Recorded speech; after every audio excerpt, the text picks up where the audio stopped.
Hello, সবাই কেমন আছো? আশা করি অনেক বেশি ভালো আছো। তো দেখো, সকাল সকাল রেডি হয়ে গেছি। তো একটা জায়গায় যাওয়ার আছে। তো এখন বাজে হচ্ছে গিয়ে 7:30। তো সবাই মিলে রেডি হয়ে গেছি। আর কোথায় যাচ্ছি তো তোমাদেরকে তো অবশ্যই দেখাবো। আর এদিকে দেখো, আমাদের রেডি হওয়া দেখে আরেকজন মন খারাপ করে বসে আছে। আর শুধু আমাদের নতুন জামা কাপড় পরছি আমরা, এগুলো শুধু গন্ধ শুকছে। আর এই যে দেখো আমার সাথে কে কে যাচ্ছে তোমাদেরকে দেখাই। তো এখানে হচ্ছে আমার মেয়ে ছোঁয়া, আর হচ্ছে আমার বোনের মেয়ে নদী। তো ওরা দুইজন যাবে। আর যাবে হচ্ছে আমার ছোট ছেলে আর ওর বাবা। এই 5জনই যাব আমরা। তো এই যে দুই বোন একরকম ড্রেস পরে নিয়ে রেডি হয়ে গেছে। তো আর এদিকে এই যে দেখো ওনার অবস্থা, তোমাদেরকে তো বললামই। তো আমরা বেরিয়ে গেছি বাসা থেকে। গাড়ি আসার কথা ছিল 7টা বাজে, সেখানে অলরেডি আমাদের 8টা বেজে গেছে।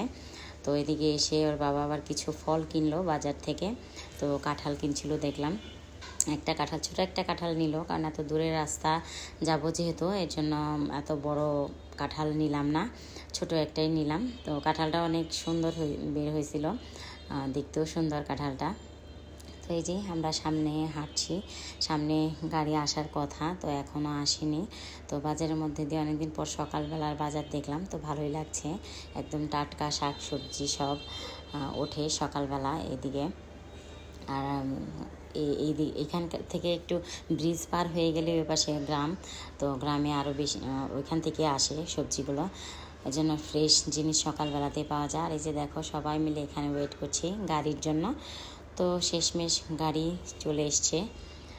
তো উনি আসতে অনেকটাই লেট করে দিছে। তো আমাদের এত দূরের রাস্তা যেতে হবে, তো ওনাকে বলা হয়েছিল কালকে যে একটু তাড়াতাড়ি আসার জন্য। তো উনি সেই দেরি করে ফেলছে। তো এই যে ড্রাইভার আঙ্কেল গাড়িটা ঘোরাচ্ছে, ঘুরে নিয়ে তো আমার মেয়ে আগে বলছে আমি জানালার কাছে বসবো, কারণ উনি তো গাড়িতে ওঠার পরে ওই 2 মিনিটও ওকে আমি ভালোভাবে রাখতে পারি না। তার মধ্যে নিয়ে আসিনি মাস্ক। তো মাস্ক পরা থাকলে কি গাড়ির এসির যে গন্ধটা আছে ওইটা যায় না, আর বমিও পায় না। তো এই দেখো এদিকে গাড়িতে উঠেই আমার মেয়ে আর আমার অবস্থা দেখতে পাচ্ছ তোমরা। তো আমি সারা রাস্তায় মোটামুটি এইভাবে গেছি। তো মাস্ক নিয়ে আসিনি, এর জন্য বেশি আর কি ঝামেলায় পড়ে গেছি। তো রাস্তায় যদি পাই কোনো ওষুধের দোকান খোলা, তো সকালে অবশ্য খোলা থাকবে না, তো দেখি যদি পাই তো নিয়ে নেব। তো এই দেখো এদিকে ঢাকার এদিকে অলরেডি চলে আসছি। তো আর এটা ডিয়াবাড়ির ওদিকে, ঢাকার কাছাকাছি, এর জন্য এত গাছপালা দেখতে পাচ্ছ, কারণ ঢাকার ভিতরে তো এত গাছপালা নাই। তো আজকে আমাদের যাওয়ার পথে এত সমস্যা হয়েছে, প্রচুর জ্যাম ছিল রাস্তায়। শুধু এই সাইডটা আমরা যখন যাচ্ছিলাম একটু ভালোভাবে যেতে পারছি, তারপর ঢাকার ভিতরে যখন ঢুকছি অনেক জ্যাম ছিল। তো যার কারণে আর কি পৌঁছতে আমাদের যেখানে 2-2.5 ঘন্টা সময় লাগার কথা, সেখানে অলমোস্ট 3.5 ঘন্টা সময় লেগে গেছিলো। তো আর আমার মেয়ে তো এদিক দিয়ে শুধু বলছে, মেয়ে আর ছেলে, যে কখন পৌঁছাবো আর কতক্ষণ সময় লাগবে। তো ওদেরকে আমরা সব ভুলভাল বুঝিয়ে অনেক কষ্টে আর কি সামলাচ্ছিলাম। তো আর ওর বাবা তো এই যে গাড়িতে উঠলেই সে ঘুমে সে কিছু চোখে দেখে না। আমি একজন মানুষ যার গাড়িতে উঠলে একদম ঘুম পায় না। এই যে দেখো আমি বাদে আর সবাই একদম ঘুমাচ্ছে, আবার মেয়েটাও ঘুমাচ্ছে। এর জন্য আমি হ্যাপি, কারণ যদি সজাগ থাকতো তাহলে নিশ্চিত বমি করে ফেলতো গাড়ির ভিতরে। আর এই যে দেখো আমি এটা হচ্ছে ঢাকা ক্যান্টনমেন্ট, আমি অবশ্য জানতাম না, পরে গাড়িওয়ালা আঙ্কেল বললো যে এটা ঢাকা ক্যান্টনমেন্ট। তো এখান থেকে যে বিল্ডিংগুলো স্টার্ট হয়েছে, আমি মনে করছি হয়তো এমনি আবাসিক ভবন, কোনো আবাসিকই, কিন্তু যা আর্মিদের আর কি সেনাবাহিনীদের থাকার জায়গা এটা।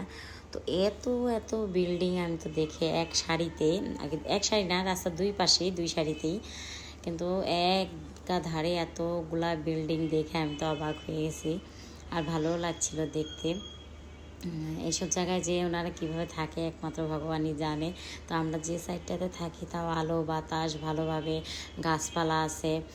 শহরেও আবার গাছপালা অনেক আছে, কিন্তু এদিকে আমি গাছপালা অতটা বেশি আমার চোখেই পড়লো না। আর একদম বিল্ডিংগুলো দেখো না, পুরা একদম সূর্যের উপরে আর কি দাঁড়িয়ে আছে, কোনো আশপাশে গাছপালা নাই, কিছু নাই, একদম সূর্য পুরাপুরি বিল্ডিংয়ের মধ্যেই।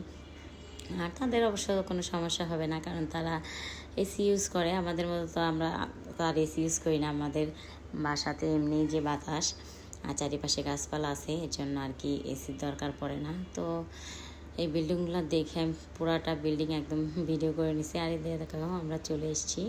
তো তোমাদেরকে বলেছিলাম এক জায়গায় যাওয়ার আছে, তো আমরা চলে আসছি নারায়ণগঞ্জ বাবা লোকনাথের আশ্রম বারুদি। তো বারুদি আশ্রমে চলে আসছি। তো অনেক দিন ধরে আসবো করে ভাবছিলাম। আমরা অবশ্য প্রতি বছরই আসি, তো এই বছর আর আসা হয় না, গত বছর আর আসা হয় নাই। 1-1.5 বছর পরে তারপরে আমরা আসলাম এখানে।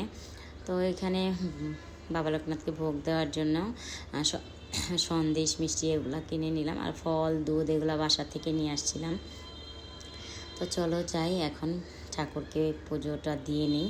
তো দেখো আমি ওই পাশে ভোগের ঘর আছে মন্দিরের পিছন সাইডে, তো ওখান থেকে একদম ফল টল কেটে নিয়ে তারপরে হচ্ছে গিয়ে চলে আসি মেন মন্দিরে যেখানে পূজা হয়। তো সবগুলো একদম মিষ্টির সন্দেশের প্যাকেটগুলো খুলে খুলে আমি রেডি করে দিচ্ছিলাম ঠাকুরমশাইকে পুজো করে দেওয়ার জন্য। আর এই যে দেখো সবাই আমরা বারান্দাতে বসছি। তো আজকে এমন একটা দিনে আসছি আমরা, একদম নিরিবিলি, অত লোকজনও ছিল না, বেশ ভালো লাগছিল। কোনো হইচই ছিল না, পূজা দেওয়া কোনো লাইন ছিল না, এর জন্য বেশি ভালো লাগছিল। একদম শান্তিতে নিশ্চিন্ত মনে পূজা দিতে পারছি, কোনো হরিণ ছিল না। তো তোমরা কে বারুদি ধামে রিসেন্টলি গেছো কমেন্ট করে জানিও। আর আমি তো প্রথম ব্লগ দিচ্ছি, তো তোমাদের কেমন লাগলে আমার ব্লগ কমেন্ট করে জানিও। আর ভালো না হলে বকা দিও না প্লিজ। আমি কেবল আমার শুরু, আমি যেভাবে পারছি ওইভাবে করছি। তো এই যে দেখো আমাদের পুজো দেওয়া কমপ্লিট হয়ে গেছে। এদিকে মেয়ে আমি সবাইকে প্রসাদ দিচ্ছিলাম। মেয়ে বললো মা আমি দিই, তুমি দাঁড়াও এখানে। পরে বললাম যে না তুমি একা পারবা না, অনেক সময় লেগে যাবে, তো চলো আমরা দিই। তো এখানে পুচকুগুলো শুধু মালটা আর আম খাওয়ার জন্য আসে, আর কোনো ফলই নেয় না। তোর বাবা বললো তুমি একটু প্রসাদ মুখে দিয়ে তারপর সবাইকে দিয়ে দাও, তাড়াতাড়ি হয়ে যাবে। এই জন্য আমি একটু প্রসাদ মুখে দিয়ে সবাইকে দিয়ে দিচ্ছি প্রসাদ। আর এদিকে দেখো আমার ছোটো আমার পিছন ঘুর করছে। আর ভাবলাম এখন পুজো দেওয়া শেষ, সবাইকে প্রসাদ দিয়ে একদম আগরবাতি মোমবাতি সব জায়গায় জ্বালিয়ে তারপরে খাওয়া দাওয়া করে একবারে রুমে যাব। তো এদিকে দেখো প্রসাদই বিতরণ আমার শেষ হচ্ছে না। এখন মেয়ে দিচ্ছে, ওর বাবাকে একটু দিল, যে বলছে নাও তুমিও নিয়ে নাও।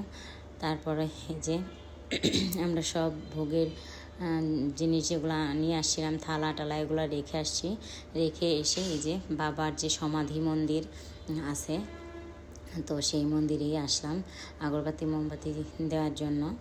তো এই মন্দিরে বাবা লোকনাথটাকে একদম মনে হচ্ছে যে জীবন্ত বাবা লোকনাথ বসে আছে একদম। তো ভীষণ ভালো লাগছে, এতদিন পরে আসতে পারছি। তো বাবা এতদিন কৃপা করেনি, পুরো 1-1.5 বছর পর আবার আসছি। তো এত ভালো লাগছিল চারিদিকের পরিবেশটা, বললাম তো তোমাদের আগে যে মানুষজন খুব কম ছিল আজকে, এর জন্য ভীষণ ভালো লাগছিল। আর এই যে দেখো আমার মেয়ে আর মেয়ের বাবা কবুতরের সাথে দৌড়াদৌড়ি করছে। তো এখানে এত কবুতর বলার বাইরে।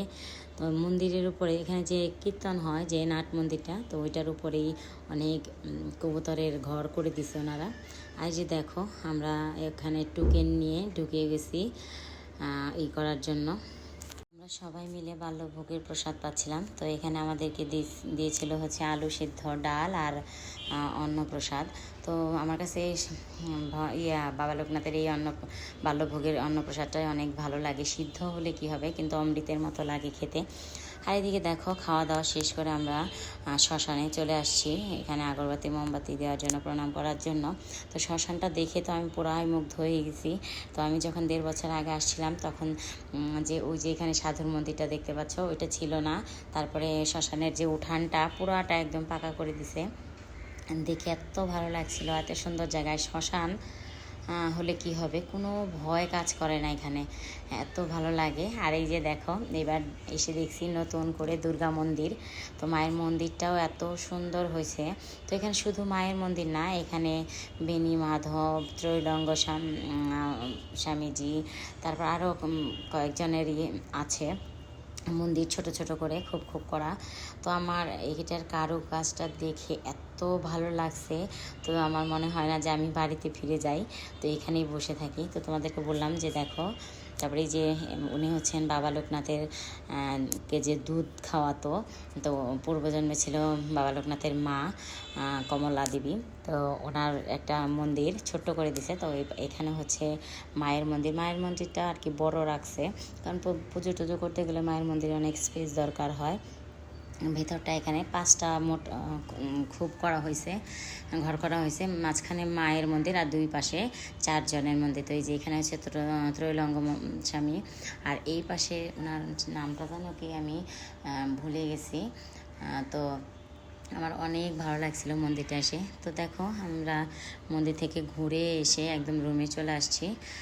আর রুমে এসে তোমাদেরকে দেখালাম রুমটা ভালোই লাগে। দেখো এখানে 2টা বেড আছে, আর ওই পাশে আমার বাম দিকে আছে হচ্ছে স্নান করার রুম, আর এই পাশে হচ্ছে বাথরুম।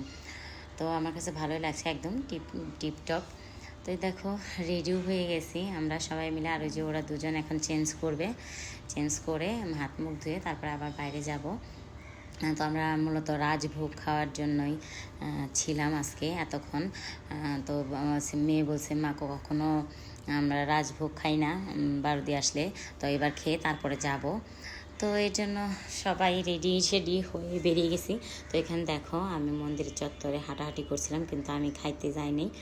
ওরা 4 জনে মিলে খাচ্ছে, আমার যেন খেতে ইচ্ছে করছিল না, গরমে একদম অস্বস্তি লাগছিল। এই জন্য আমি 4-5টা ঘুরে দেখছিলাম আর ভিডিও করছিলাম। তো দেখো আজকে মন্দিরের পরিবেশটা কত ফাঁকা, আর ওই যে দেখো কত কবুতর বসে আছে বাবার মন্দিরের উপর।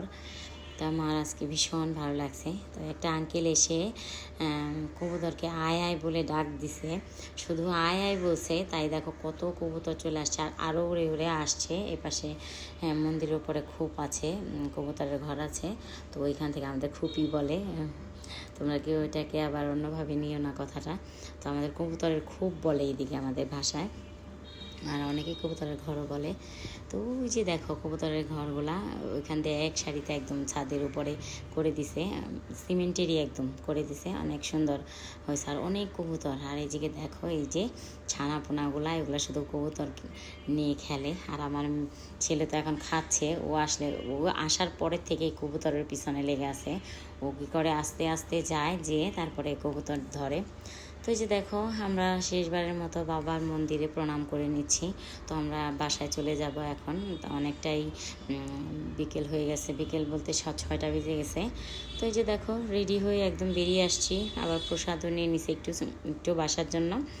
তো সবাই মিলে রেডি হয়ে গেছি। আর এই যে বাবার মন্দিরে বকুল গাছ আর আম গাছ, এই গাছটা অনেক বছরের পুরনো।